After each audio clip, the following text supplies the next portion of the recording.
Welcome, everybody, to the Robinson Review. My name is Todd Robinson. This is actually our first podcast episode, and I'm super excited to bring this to you.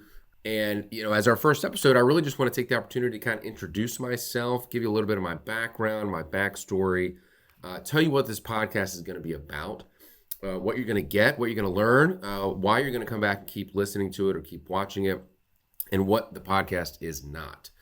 Because I was very clear when I wanted to start a podcast, I didn't want to just start another apartment investing podcast. That's probably what most of you know me for and have seen me on social media as, a mentor and whatnot.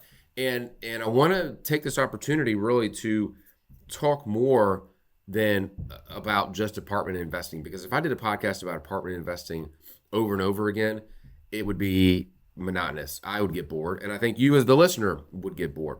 So I didn't want to do that. And that's why it's called Life, Law, and the Pursuit of Wealth, because we're going to talk about a lot of different things. We're going to talk about lifestyle issues. We're going to talk about life in general, right? I've been through a lot of adversity that I can share with the listeners, and I'm sure you guys have as well.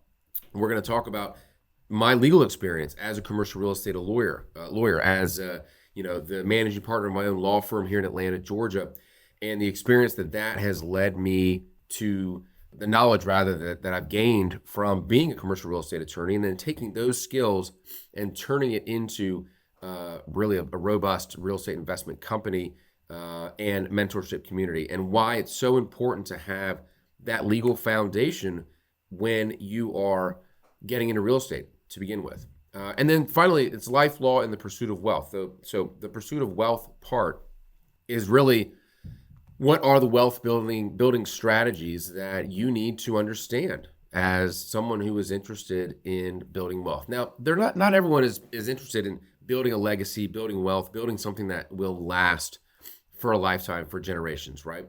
I think most people are.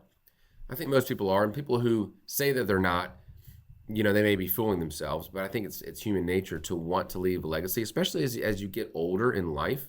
I'm 45 years old. That seems pretty old to me. But I remember specifically going through not a midlife crisis, but kind of a realization that over half of my life is gone, is over. And what do I need to do? How do I need to position myself to leave a legacy to my family and to my children? And what's important to me, right? Is pursuing wealth at all costs the most important thing? Are we looking for work-life balance? Do we not, do we need to make a certain amount of money to be happy? What is happiness? Does money bring happiness? Money certainly makes life easier. That's for damn sure, right? But is it the end-all be-all to being happy? Those are kind of some of the questions we're going to answer on this podcast. And so there's going to be, and I will say, I will also tell you and give you the exact playbook on how to grow and scale your real estate portfolio, especially using other people's money. That's my expertise as a securities lawyer, as a commercial real estate lawyer.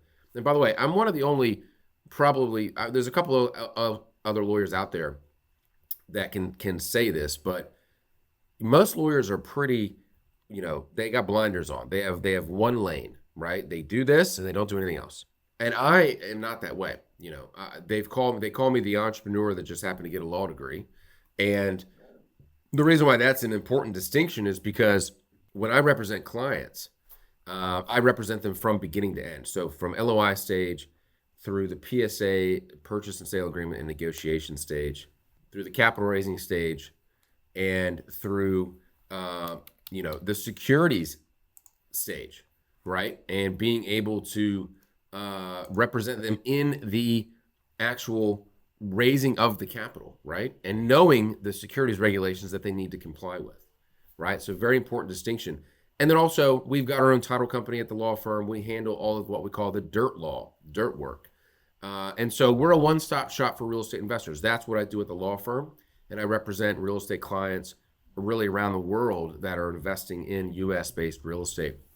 But let me tell you a little bit about me, right? Who is Todd Robinson? And why should I listen to this podcast? Well, I think I've got a unique experience and a unique perspective on a lot of different things, given what I've been through, where I'm at, and where I'm going in life. So I was actually born in Richmond, Virginia.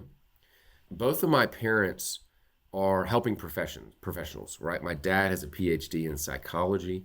My mom has a PhD in social work.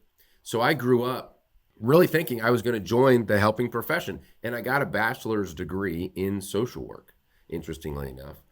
And I worked as a social worker for 5 years before getting into law school. And again, the entrepreneurial side of me, and I didn't realize this until a lot later, but my dad having his own practice really, I think, drove me to realize that I could do that too, to realize that I could have my own practice, right? And at that time, when I was, figuring out what I wanted to do, I thought I was going to be a therapist. I thought I was going to be a counselor, and I was going to have my own private practice. And again, but I had that, and this is what I look for when I interview people for the law firm or anywhere else. I look for what's called that fire in the belly, right? What is that fire in the belly? What's driving you? Are you just someone who sits around, gets your work done, goes home, and then you're good with life? Or you want something more? Is it something that it's a thirst you can't quench, right? That's called the fire in the belly, in my opinion. I had that fire in the belly and realized it. I just had it from a very young age. And I think part of that was watching my parents work their butt off to get their degrees and achieve their career goals, right? Now, that had some unintended consequences, right? From a family perspective, parenting perspective, but working their butt off to reach their career goals. And then my dad having his own practice, literally the buck stopped with him. And why that's important is because, and I actually said this to him a little while ago. I said, I don't think I would have had the drive to start my own law firm if I didn't see you go through it. If I didn't see you start your own company, start your own, counseling service, I don't think I would have done it, right? So anyway, so I grew up with this. We talked about mental health patients in around the dinner table. That was my experience growing up, and I always thought I was. And so, funny story, I actually got accepted into a PhD program for psychology back in early 2000s, or actually 2004, I guess, and I was gonna go get a PhD in psychology, again, following the footsteps of my parents, and ended up not doing that for various reasons. Ended up moving abroad, living in Europe, and kind of experiencing life a little bit more before buckling down on what I was going to do post grad, and realizing that I wanted to make a little bit more money than a social worker. So that's what led me to the law. And getting into law school was, a miracle in and of itself. I mean, getting it's hard. But when I was in law school, I was realizing, it's a buffet, what I used to call it, right? A buffet of, there's so many things you can do: environmental law, corporate law, transactional law, trial law, personal injury, you name it. But I came out of law school with the idea that I wanted to be a hotshot trial lawyer, and that's what I thought I was going to do.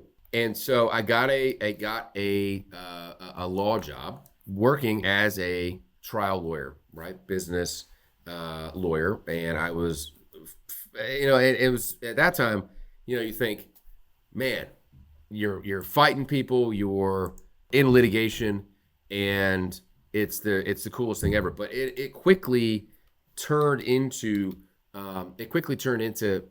these people are just fighting over money, right? They're just fighting over money. Do I really, want to spend my time fighting over money? And I didn't get any fulfillment from it.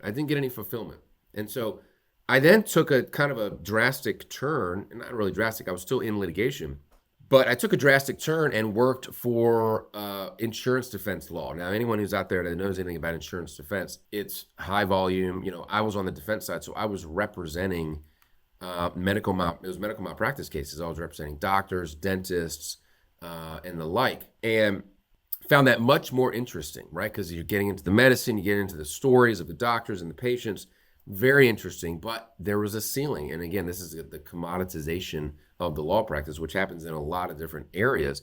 But because there were so many cases, the rates that the insurance companies would be a lot lower, right? And so my ceiling of income was capped essentially. Looking at the main guy, the leader of the firm was bringing home $1 million a year, and he'd been practicing law for 25 years. And I thought, damn, if I'm practicing law for 25 years, I'd better be making a lot more money than that.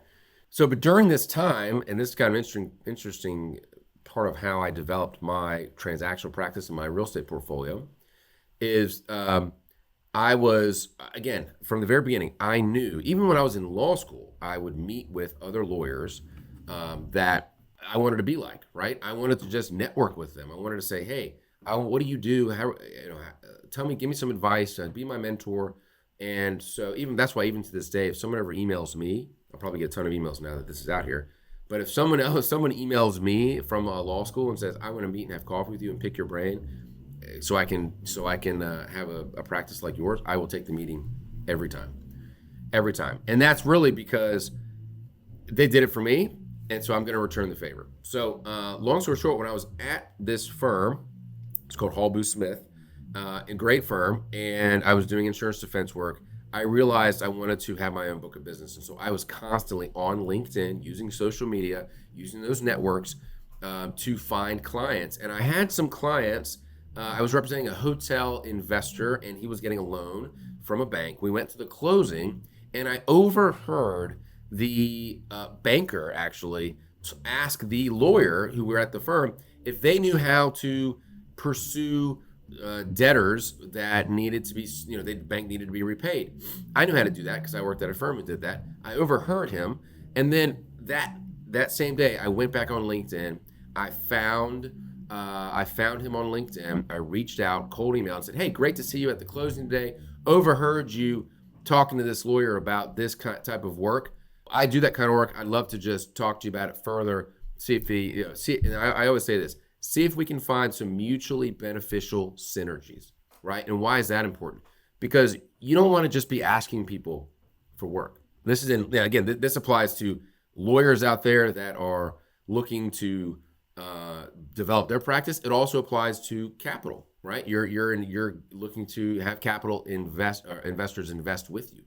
So I said, let's find mutual beneficial synergies because I can provide value to you. And what I could do at that point was provide borrowers to them potentially that they can make loans to, which I did and still do to this day. Long story short, we met at a Red Lobster up in Duluth, Georgia, which is now closed because they went bankrupt, right? And they were asking me, do I know how to close loans as a bank attorney? And I said, sure. I used the royal we. Right? The royal we know how to close loans because I was at a firm of 200 or 300 lawyers. I said, surely there's somebody there that knows how to do it. Right? And so taking that little bit of risk was worth it because now at the time I did not know how to do it. But I was in a firm that knew how to do it and I knew I could find somebody that could do it. But I said, yes, we can do it. So then a month or so later, they added me to their vendor list. And when they added me to their vendor list, I all of a sudden became a lawyer for this bank. That was one of my first clients, like real repeatable clients. And from there, the next kind of, theme of how I mentor people and how I really run the community that I run is what I call make the most of your assets. And what does that mean? So at that time, once I became a bank attorney and I can represent banks, that is my asset. I can go now sell that to other banks and I can have them hire me as their bank counsel because look, I've got experience. Same thing applies with growing your real estate portfolio, right? You get one deal under your belt, you exit, you make some money for your investors. Look, I've got a track record. Same idea. I was applying it to my law practice, growing my law practice. I apply the same thing to my real estate investment firm. So that is how I started out in the transactional world, and how I got my first multifamily client was the same way. It was a client that I think reached out to me on LinkedIn actually about some hot water he was in with the lender from LA, and it was a big he was going to get foreclosed on or sued. And I came in, wearing the white hat, wearing meaning a knight, the knight in shining armor, and came in and cleaned it up for him, settled the case, got the lender to back off. And then he gave me his first multifamily acquisition after that. That's where I learned securities law. That's where I learned how to raise capital, the capital raising requirements from a legal perspective to actually close deals and use other people's money. And from there, it really snowballed. And I was able to really grow my own portfolio of clients, right? Before, at that time. And so I really transitioned from litigation to transactional. And eventually, this is the other piece of it. Eventually I realized that these guys are making a ton of money in these multifamily properties. And I always knew, again, along with the idea of hustling to get your own clients, that's the key to success and the key to financial freedom. I also knew that having real estate in your portfolio is 100% the key to success and key to financial freedom, right? I knew that from even in college.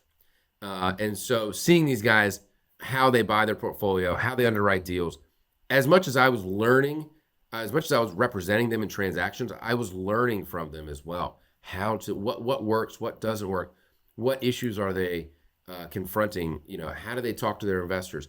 I was a sponge absorbing, this is a decade ago. I was a sponge absorbing all of that information and then quietly in the back of my head, planting seeds of how I was going to create my own real estate investment company and jump into this world as well. And that's exactly what happened.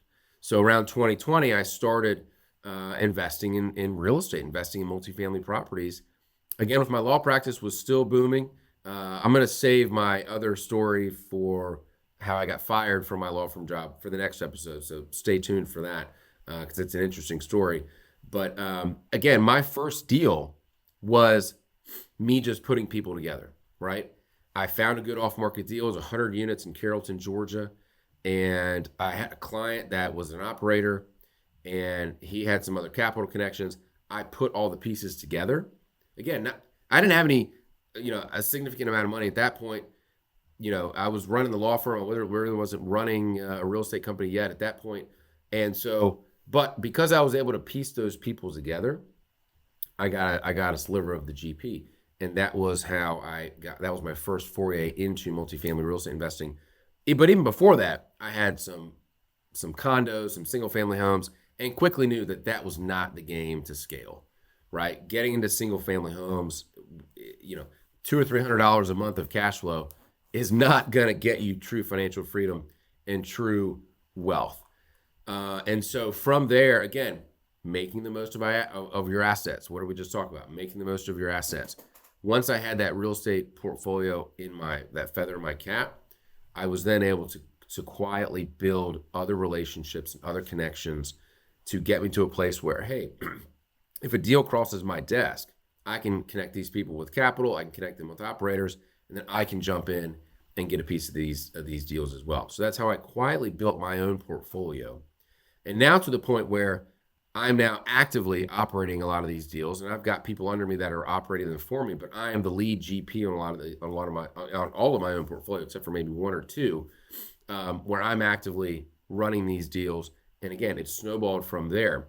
And then what I did, this is a recent development in the past year or so, is I realized in the educational space, right, the mentorship space, and I got on social media and started looking at all these guys, and they were all given the worst advice.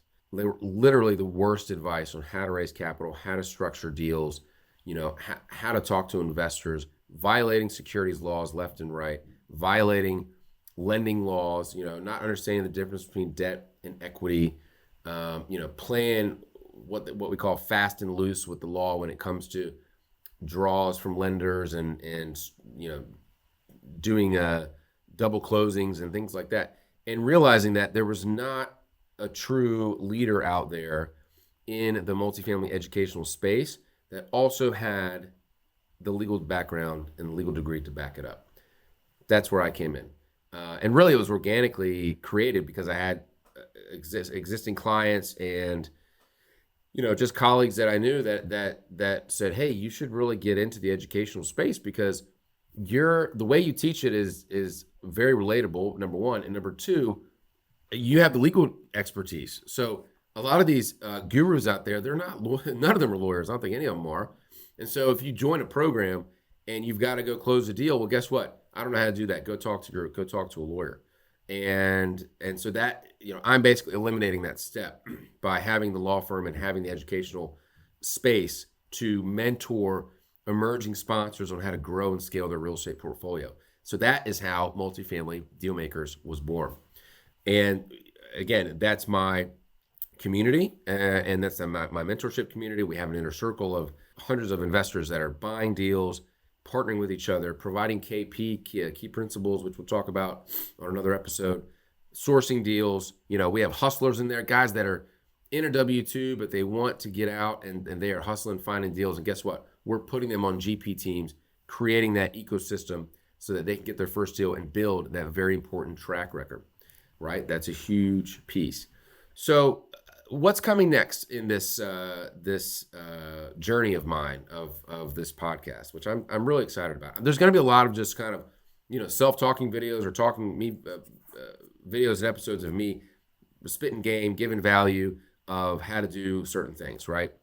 Really just taking all of my knowledge that I have in my head and getting it out there into the ethos for you guys to consume and learn from, and that provides a lot of joy and satisfaction for me. But we're gonna break down real deals, guys. We're gonna have conversations with serious operators, billionaires, people in the space that you want to learn from. But then also we're gonna throw in, some life stuff, right?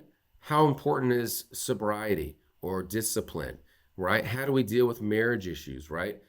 Faith, stewardship of capital. These types of, these issues are gonna come up because it's all a part of building wealth, right? Pursuing wealth. Wealth is not just money, right? That's the important thing. Making a bunch of money, it doesn't mean you're wealthy, right? Doesn't mean you're wealthy at all.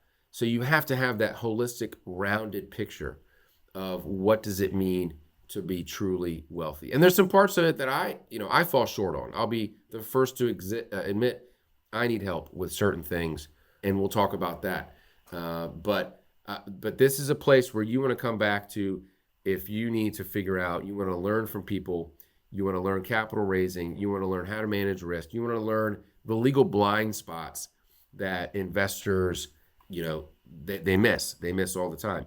So I hope you join me on this journey. I want you to tune in on wherever you get your podcasts, right? And if you're interested in building wisely, structuring intentionally, and pursuing wealth with a purpose, this podcast is for you. And I'll see you on the next episode.